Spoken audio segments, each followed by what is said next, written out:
Forgive me if I'm being pedantic if I say, could I ever fully trust a billionaire? Like completely? Today on CHATROG, we're joined by Michael J. Oghia, Project Manager of the Journalism Cloud Alliance, a global initiative helping investigative journalists secure the tools and infrastructure they need in the digital age. Michael has worked at the crossroads of technology, sustainability, and journalism for over a decade, and he's helping lead the fight for trustworthy media at a time when misinformation, much of it AI driven, is spreading faster than ever. Michael, thank you for joining us. It's a pleasure to be here, Roger. Thank you for having me. You're very welcome. Michael, could you introduce the Journalism Cloud Alliance and explain why it was created? Of course, yes, because so the JCA, as we call it, the Alliance, the JCA, it's relatively new. We only launched it in 2024. And the genesis came about when the two people that I worked the closest with, Mira Milosevic from the Global Forum for Media Development and Paul Radu from the Organized Crime and Corruption Reporting Project, they were at a conference together. I believe it was in Sweden, and they were talking and they said, yeah, we're having all these issues with our cloud tech. It's really expensive. We keep paying more and more for what seems to be less access. And at the same time, we're having significant privacy and security issues as it relates to that data. What can we do about it? And so they got to talking and they basically said, well, what if we could leverage our power as investigative journalism organizations to come together and essentially collectively bargain for tech that is more suited to us and to our needs, tech that is more privacy and security respecting, and of course, tech that is more in line with the kind of budgets that we realistically have. And I'll get into all of those three things separately but that was where it began. And ever since, we've made great strides in terms of getting people on board, trying to create our vision for the future that we want. And now we're just over 2 years in, and we're making a lot of really good progress. Super to hear. For our listeners, just give us some examples of some of the members of JCA. Absolutely. Aside from OCCRP that I mentioned and the Global Forum for Investigative Journalism, we have members from all over the world who are working on specifically investigative journalism. So these are some of the bigger ones that you may have heard of, such as the International Consortium for Investigative Journalists, ICIJ. We have a lot of regional ones like the Arab Reporters for Investigative Journalism, ARIJ, which is focusing on the Middle East. We have organizations like Investigate Europe and Ostro, who are focusing more on Europe. We've got most of the ones that we are working with.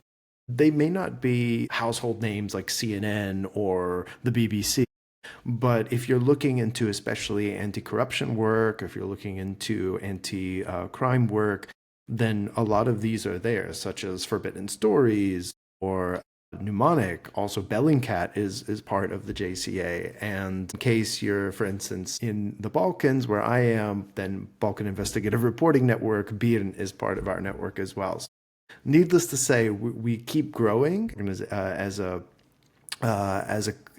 collective, basically. But at the moment, growing is not really it's not our focus. What we're really focusing on now is with the members that we have to say, okay, what do we need? How can we kind of operationalize those needs and then turn it into something that we can then go out into the wider community and then say, all right, we've got this. Can you join us? Is this something that is useful for you? So that's kind of where we are at the moment. Those are some of the people. But for instance, many of those organizations I mentioned were critical to the Panama Papers, to the Paradise Papers as well. And as well as to many other investigative stories that have come out over the past 5 to 10 years. Thank you. ChatRog is very interested in AI, and you as an organization are using AI. So perhaps you can explain to us why it's so critical for investigative journalism today, both as a methodology, because it is a tool that can be used for good, but also obviously as a subject matter for your investigative journalism. Yeah, so if we're going to talk about AI, we have to split this up into a lot of different pillars. So, of course, if we're going to talk about AI, we have to first talk about data and we have to talk about the cloud. And of course, I'm sure somebody on this podcast has mentioned that the cloud is just basically someone else's computer that you're using. And then, of course, you have the data. So if we're liking this to the metaphor of the car, the computer or the data center, let's say the that is hosting the cloud computing, that's the car, and then the data that you're putting into it, that's the fuel. And so we have this model where we need to put our data in, or we're putting our data into the cloud, and then we're using these advanced models to then give us something of value or potentially of value. And so, as journalists, there are multiple different ways that journalism can use AI, whether that be helping with translation, doing things like going through vast data sets, looking for relevant information, looking for connections that maybe would be harder to find or take longer to discern. There's a lot of applications that investigative journalism are using at the moment. There's a lot of problems, let's say, that investigative journalism has at the moment, such as, well, we have a lot of audio and video data. We have satellite imagery that we need to process. We have really, like I said, these large, big data sets that AI can be very useful for. And bear in mind, and this also we have to say that AI as a use case, it differs a bit between what you're going to do in the newsroom itself. So in the newsroom, you might use it more for translation. You might use it more to help with publishing and something like that. Investigative journalism might be using it more for the analysis part. But ultimately, this goes back to the problem I was essentially alluding to in the beginning with the car and the fuel metaphor, with the data and the cloud compute. In order to generate data, well, that data is then who owns that data, who has access to that data, and with the infrastructure itself, who has access to the infrastructure and who owns the infrastructure. How expensive is that infrastructure to use? And in terms of the data, do those companies have the right to use that data for their own use? And if so, are they sharing that data with anyone else? As you can imagine, investigative journalists deal with very sensitive data. And so now we have multiple issues that we're facing, which is that, okay, if we want to use AI in investigative journalism, then do we have the ability to control our data? Whose infrastructure is it running on? Is that infrastructure aligned with the values that we have? Is it cost effective to use that infrastructure for that? So we potentially might want to use AI. I feel like I'm sure that your audience will understand. I don't want to speak for the entire community of especially investigative journalists out there. There are applications, but with that comes a lot of risk. And that risk is exactly what's top of mind for many of the journalism outlets out there. There is one study that I did find relatively recently. I think they published a report earlier this year, is the Thomson Reuters Foundation, about journalism in the AI era, and just talking about how there are a lot of journalists around the world do see how look at AI quite optimistically, assuming, of course, it doesn't take their job, but and want to integrate AI into their work, into their workflows, into some of the work that they do. But of course, there needs to be a lot that comes with that, including training and more kind of digital literacy and that sort of thing, as well as do we have transparency for audiences and things like that. So this is a very complex question, and I think I've already hit at so many different things that this conversation can go in. But to some, yes, AI may have a lot of potential for journalism. Yes, AI for investigative journalism in particular could be useful. However, there is a lot of risk that comes with that, and we need to take very deliberate steps forward in order to make sure that we're not giving sensitive data away to companies that we can't trust to begin with. What are the limits of AI in this context? Where do human judgment and ethical reasoning remain irreplaceable in the judgments that investigative journalists make? So I think that the way to answer this is kind of more of how do we want to use AI within a journalistic context. Again, if we're using AI as an aid, as something that can help to augment some of the more tedious tasks that a journalist might have to do, such as, again, going through terabytes of information, of documents, especially leaks. Oftentimes what happens with leaks is that, let's say, multiple gigs of data it could be anonymously dropped to an organization. They need to then go through it, understand what it is, figure that out. AI can help with that. That is an application that is relatively, I would say, mild, relatively harmless in that way, because it's just going to help parse through what's there. Where it becomes more dangerous and more problematic is then, well, is the AI, let's say, helping with publishing? What is it publishing? Is it going to a human editor first to take out any potentially sensitive data? Is that is the data that the AI is parsing, is it then being leaked somewhere else? Is it then with sensitive information?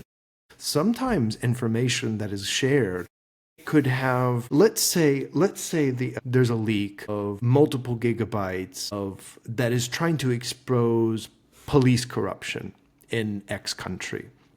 Well, the data that it could have a lot of problematic data that, let's say, journalism organizations don't want to keep, but it's something that they need to at least take note of. Something like non-consensual pornography, or otherwise used to be known as child pornography, but I really dislike that term. That is something that could, in a certain context, could be used to demonstrate wrongdoing, obviously, gross misconduct and gross unethical conduct by institutions that are meant to uphold the law and meant to keep it. The point is that, let's say this data leak has that kind of information in it, that whoever then is hosting that information, could put them at significant liability. And so then what is an AI doing, or what is an AI program then doing potentially with this data, that as a human, I know this is not good, this is not appropriate content, this is highly sensitive, highly dangerous content that needs to be addressed appropriately. Perhaps it doesn't have those safeguards built in. So that is one way, as an example, that using AI can be useful, but it could also be problematic depending on how it is being set up and how it is used. I'm sure that there are many other kinds of examples of this in the world that investigative journalism inhabits, and in part because you never really know what you're getting yourself into. It also depends on what kind of investigations is an organization doing. Are they doing mostly anti-corruption? Are they focusing on organized crime, for instance? It's not just in this case giving away sources. If someone is working on organized crime, their sources are not just valuable, they could potentially get them hurt, to get them killed. And so there's a lot of, I think, there's a lot of very significant questions that we need to ask in terms of, well, is any AI system that we build, what are the inherent safeguards in that for what we have? And that's what we think a lot about. And again, that's just one part of it. It's a very complex puzzle. Indeed. So there are trust questions there, not only with the models, but the tech companies that are sustaining and creating those models, government agencies, the authorities, dare I say. I mean, who do you trust and how can you trust them? Exactly. We recently broadcast a podcast with Douglas Rushkoff, and he was talking about the power of vibe coding and using AI to create bespoke ring-fenced AIs which people can trust because the data is held in a place that other people can't get to it as much as that's possible. So do you think is it something that you've been investigating in terms of really building an infrastructure which is difficult to hack and that people can trust, and that your security and well-being and so on can be protected?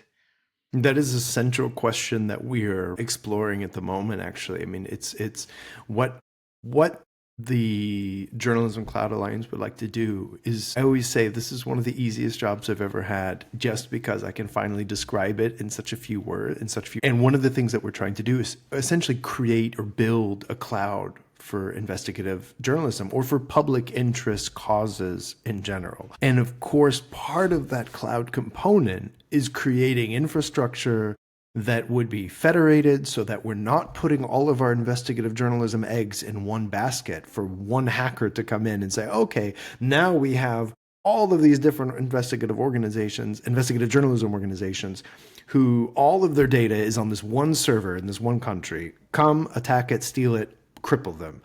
The point is that, so no, we absolutely are building, we want to build infrastructure with security and privacy by design built in from the ground up.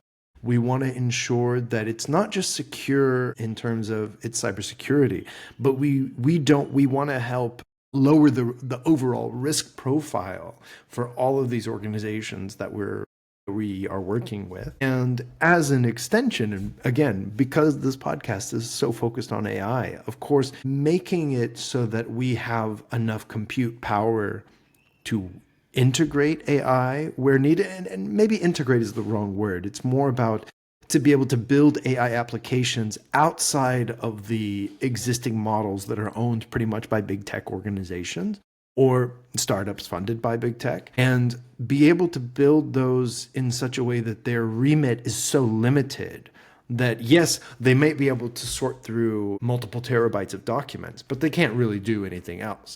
And I think there is, Roger, maybe a good discussion for us as well. It's kind of, we talk about AI, but AI is so many different things. It's not just ChatGPT. It's not just, the Boston Dynamic robots. It's really whatever you want it to be as the programmer, and what kind of guardrails you enable it with so that it only does what you wanted it to do to begin with. So, one of the things we know about AI is that it creates deep fakes, false stories, it hallucinates. Even the latest models are still hallucinating 20 to 25% of the time, it's estimated, I was reading earlier. So, how can investigative journalists maintain public trust when most of the time we're thinking, oh, that's interesting, but is it true? Can we trust it? That's quite a challenge for you, isn't it? That's a challenge for us. That's a challenge for investigative journalism. I think that's a challenge for society as a whole. I think it's a lot. I mean, already there are journalists have been under attack for years. I mean, I don't want to just call out the Trump administration, but I mean, Donald Trump has been terrible for positive public interest journalism because of it was there was already kind of the term fake news before, but of course he popularized it, and kind of there's been eroding trust in a lot of different forms of journalism for years. But that's not to say that it's completely gone. And there's one thing I would say, that in this age of AI, I would like to think that a human journalist could actually be quite the antidote to something like an AI written summary or an AI written article, because to say, no, we did our fact checking, we've written this. I think transparency is helpful. They might say something like, well, we used AI to assist with this bit or that, but in the end, we are the ones that wrote it. We are the ones that published it. I think in that sense, I think transparency is really important. But I think simply ensuring that we can continue to fund human-led journalism is probably one of the best things we can do to maintain trust and maintain the kind of audience engagement that we need to make sure that the information that we generate is getting out to the audiences who are seeking it and demanding it. There is already so much slop on the internet as it at the moment. And then this combined with the death of local journalism, with the significant erosion of, let's say, those journalistic outlets that used to be able to provide relevant information, but now are facing significant budget cuts and whatnot under a lot of financial strain. There's a significant challenge, but I don't think that AI is going to be the solution to that. I think this is really hits at a larger question of how do we maintain truth in an era where anybody can just say anything. And by the time you actually try and fact check what somebody has said, the media cycle has moved on, or maybe not the algorithm has talking about AI. The algorithm has moved on. The engagement has already set in with this, let's say, false piece of information. These, I think, what we're going to see then, to go back to your original question, Roger, it's really just a bit of an acceleration of some of the problems we've already had, where how can we tell what fact is in general? What is truth in a post-truth world where where your truth and my truth are different depending on our algorithm? Indeed. And I was just wondering as you were speaking whether or not JCA could really look at creating a almost like a kite mark, a truth kite mark, where data and insights is verifiable, that that people can trust it. That's an interesting question.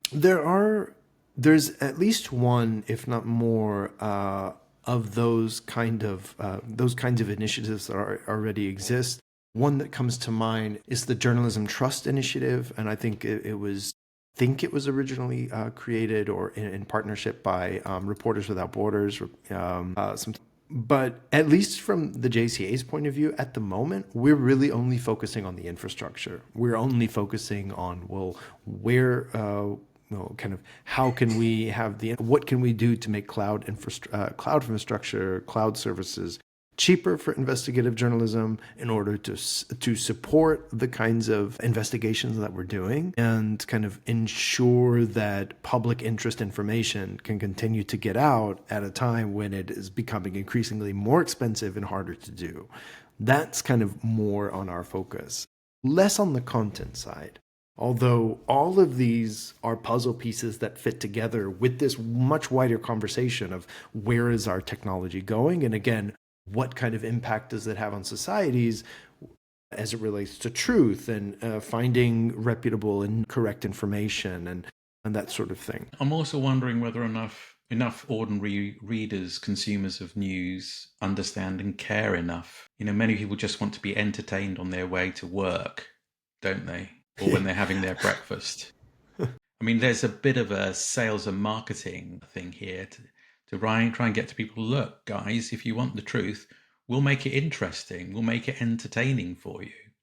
Because you're up against big tech companies literally throwing billions and billions into getting us hooked on rubbish, on slop, as you call it. So it's so funny you mentioned this, Roger, because whenever I'm kind of framing the challenge what are we trying to do at the JCA and what challenges are we trying to address? We've come up with this kind of, we're trying to always be as catchy as we can with, trying to distill these very big problems into something smaller. What we've come up with is that we're facing the challenge of the 3 C's. So there's 3 C's that are our challenges. One is cost, and that's related to the exorbitant prices for cloud processing, cloud infrastructure, or rather data processing and storage, cloud infrastructure, all when media in particular is under financial stress. And these new tools are prohibitively expensive rather to access. So that's one. So then we have two. The second, which I've mentioned already, is about control. It's related to our challenges with data privacy and data security, and also with what I call technological self-determination. Where are we putting our data? Which companies are we working with? Where are they located? Are they located in the US? Where are their servers all over the world? It's kind of, do we have control over where we're putting our data? Is it interoperable? Can we take our data out from one cloud, put it into another? So there's all of these issues there. But then the third C that we talk about is actually competition. How do we ensure public interest journalism is relevant and engaging for audiences, all while being able to leverage the technologies such as AI and the digital infrastructure we need to be innovative and adapt to how things are going to change in the future. Because let's face it, if investigative journalistic stories, if they are not engaging, then they're not going to be as read, even though those stories are much more relevant to societies and to good governance and things like that than what is happening in the latest pop culture trend. But that's not the way the algorithm works.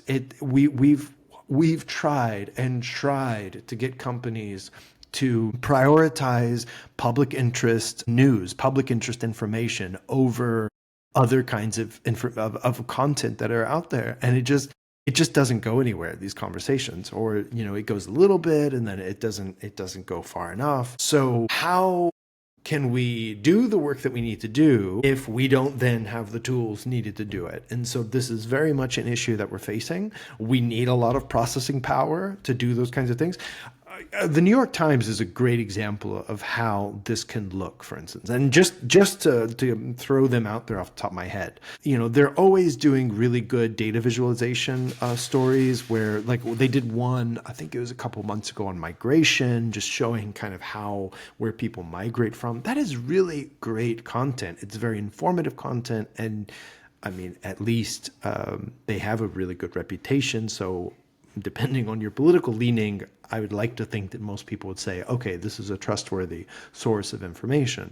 But if we're doing cross-border anti-corruption work, if we're tracking shadow fleets, visualizing satellite imagery, that takes so much processing power, that takes so many new kinds of technologies, that it really raises the question, though, if we can't afford it today, if we can't afford to be as competitive as we want today, what are we going to do tomorrow when it's probably even more expensive and it potentially is harder to access? I want to move on to funding and sustainability in a second, but I'm just wondering, when I'm talking with people about, Roger, how, the world seems to be going to hell in a handbasket.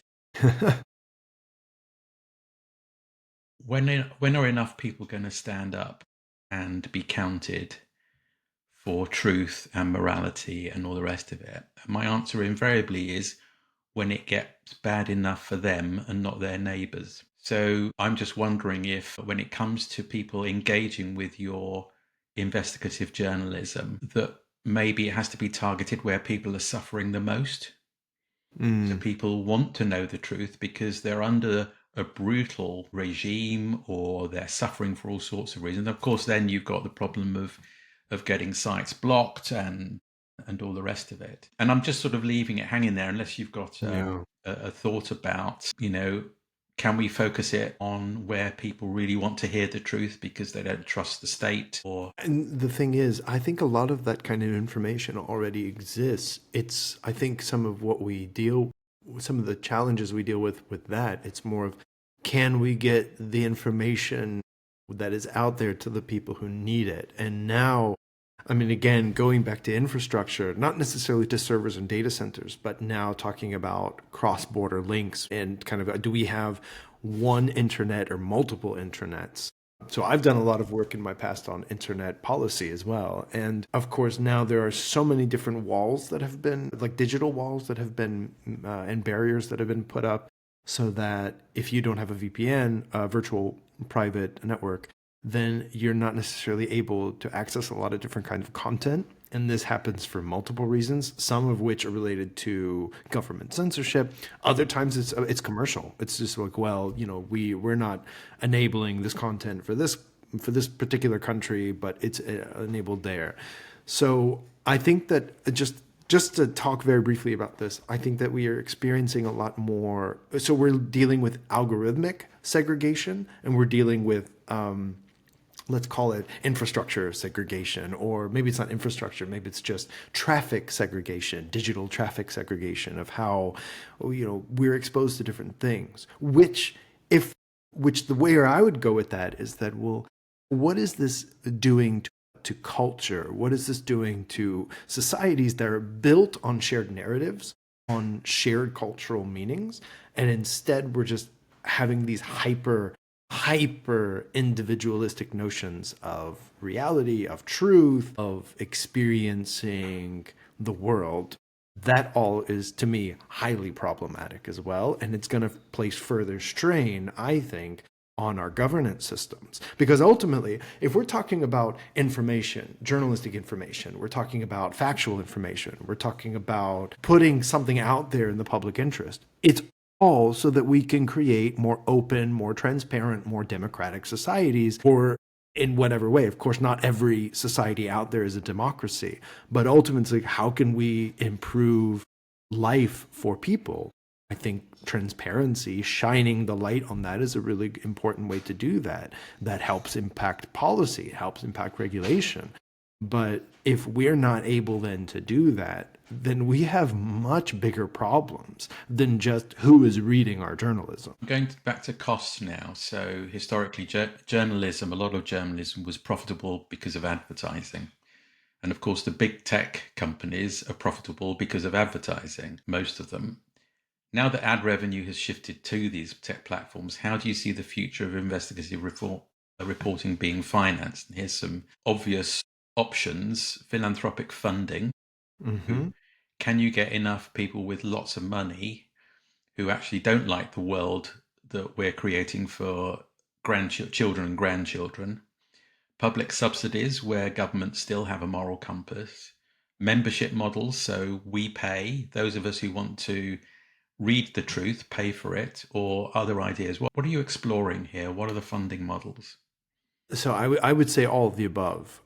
In all, to be fully transparent, I am not the expert on journalism economics. That would actually be Mira Milosevic, who I mentioned, who works very close. I work very closely with. But I would say all of the above. There has been so much innovation, I would say, in ways that journalists are trying to fund what they do. But ultimately, donor funding, philanthropic funding is still very important. For a long time, it was also development funding from development organizations. I cannot stress enough how devastating the closure of USAID this year has been for public interest journalism around the world, because a lot of organizations were quite dependent on that. Now, maybe not, again, not the New York Times, maybe not the Boston Globe or the Guardian, but there are all kinds of different ways that they're looking for. Journalism is kind of changing as well. And so you see a lot more use of platforms like Substack and Ghost now, which are like moving more towards the newsletter model, where it is a direct subscription model. So, if you like it, you can read the free version, but if you really like it, you can subscribe, pay an X amount per year. I think ultimately the answer to this question is kind of which specific form of journalism are we talking about? If we're talking about for a lot of the investigative outlets that we work with, mostly member funded, or so membership and subscription models, that's very common. Still, some donor and philanthropic funding is there. Then, of course, there's a lot of them might apply for grants. If they're doing investigative work, maybe they can apply for funding through good governance programs that may exist. But is getting as innovative as many outlets are trying to be. It's like that pool of money keeps getting smaller and smaller and smaller, all while the job that they're doing, it's becoming even more challenging, and it's incredibly necessary. But it's kind of goes back to that axiom that I've heard before, that like everybody expects news to be free, but producing news is not free in any way, shape, or form. So it is very much a challenge.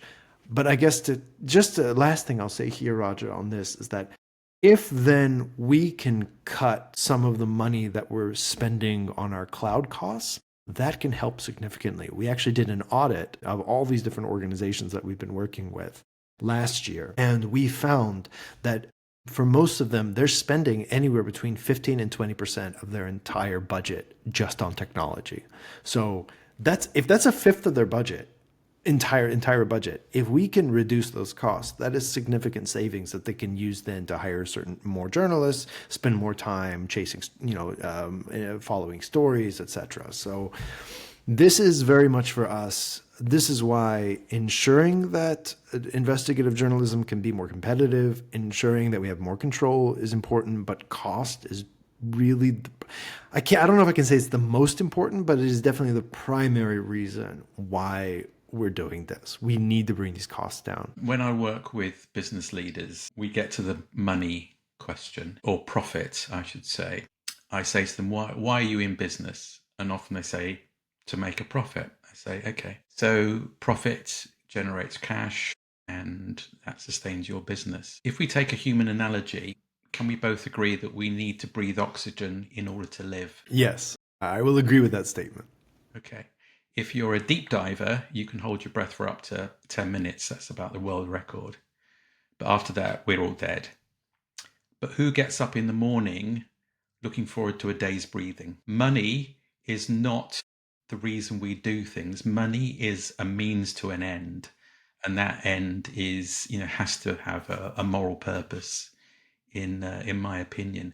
So I'm just looking at thinking about the bigger picture, Michael, and I think it's very impressive what the JCA is building. Do you think it can become a model for other public interest infrastructures, perhaps even in AI itself? We absolutely hope to be. And that is also why we're trying to work with so many different leading organizations and initiatives out there that are already sharing that same kind of goal that we have, that have very similar interests and similar paths in mind. I mean, we don't want to reinvent the wheel at all. And there's been a lot of good organizations out there that are working in such a way.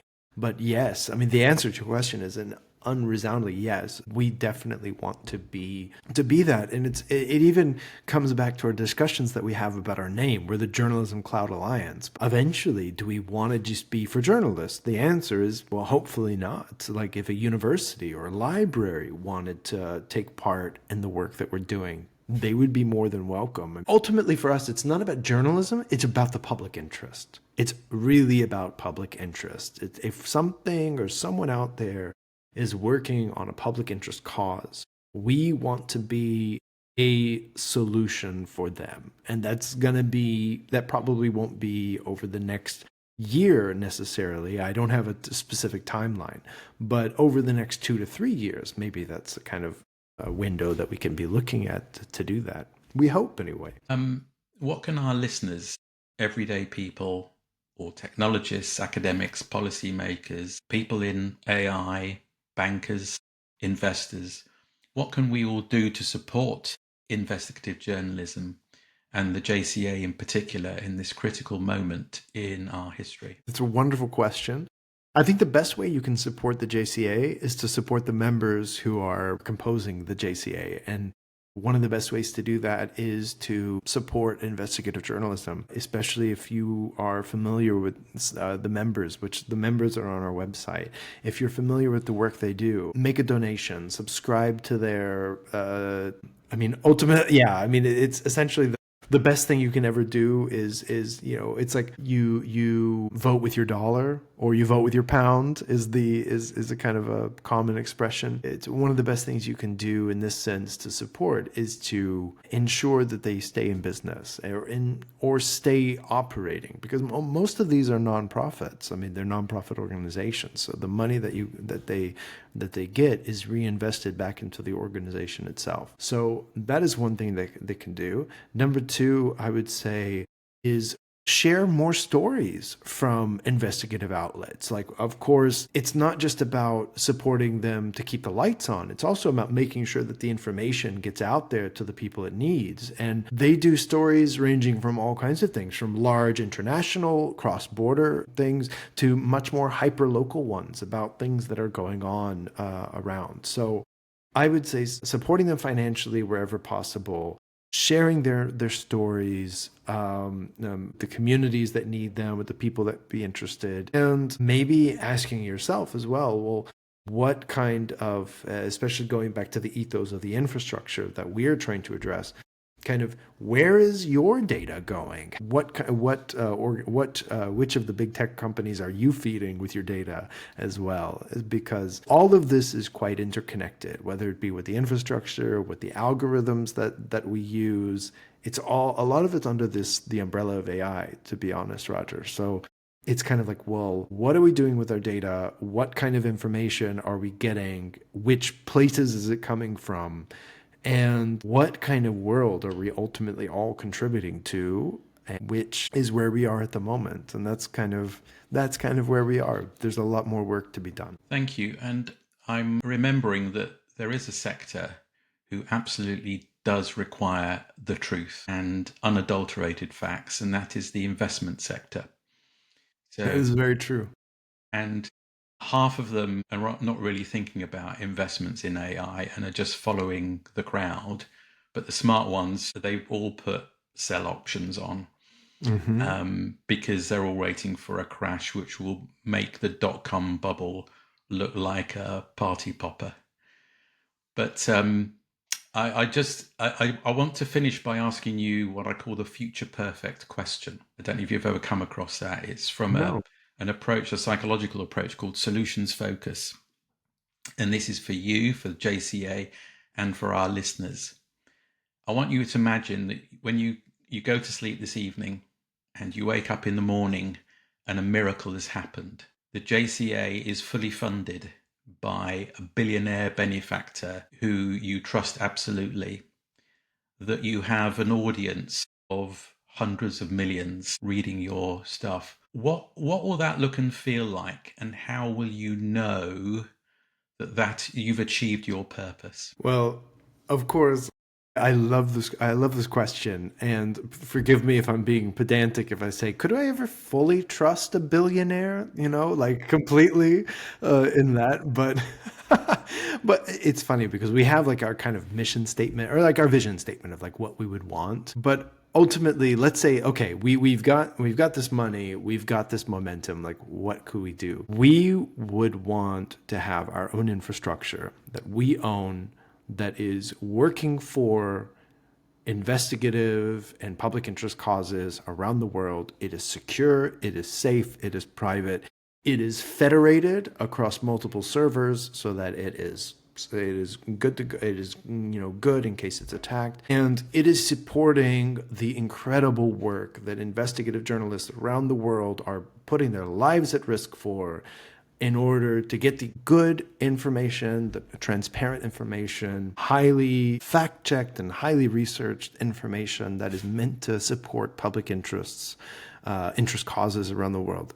That information is getting out to the people that need it in a cost effective way, in a way that scales with where technology is going and what we can do with technology, and ultimately helping to build better societies. I don't know, maybe that's a little too rosy thinking, but that's ultimately what we want to do. Thank you. I think the most illuminated response to that question was to doubt the fact that any one individual can be trusted, which is why crowdfunding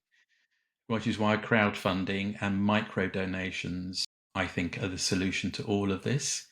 And yeah, billionaires can get involved, but they shouldn't have more than one vote. That is true. I mean, maybe this is not the subject of this podcast, and maybe we don't have enough time to talk about, but should billionaires even exist to begin with? Well, exactly, exactly. Michael, before we finally finish, is there anything else you'd like to share with our audience before we draw this to a close? No, I think we've covered a lot of really good things here. I think just maybe the last thing that I'll mention is that I think AI is often touted as any other kinds of technology, like fire. Fire is a technology. It can be used for good, it can be used for bad. It can cook our food, it can burn down our house. A group of technologies, but I don't really think that AI is inherently neutral. AI is built by people. People are inherently flawed. We have to be incredibly skeptical of these technologies that are being sold to us and packaged to us as the solution to all of our problems and the vision for the future. Let's just take a step back, see what we're doing, and also focus on where we know we can get good information from fact check journalism, independent journalism, from the people who spend and dedicate their whole lives to getting good information out there, whether it's, yeah. And so I would say let's just think about how we can contribute to creating a more trusted world out there in our day to day. Michael, thank you so much for joining us today and for the thought provoking insights and the illumination you've given us on investigative journalism and your JCA venture. Thank you. Thank you all to all our listeners for joining us. As we've said before, we are new at this, so please share any feedback. And if you enjoyed ChatRog, do like, subscribe, and share it with your friends and colleagues. Join us next time as we continue to question not just what AI can do, but what it should do.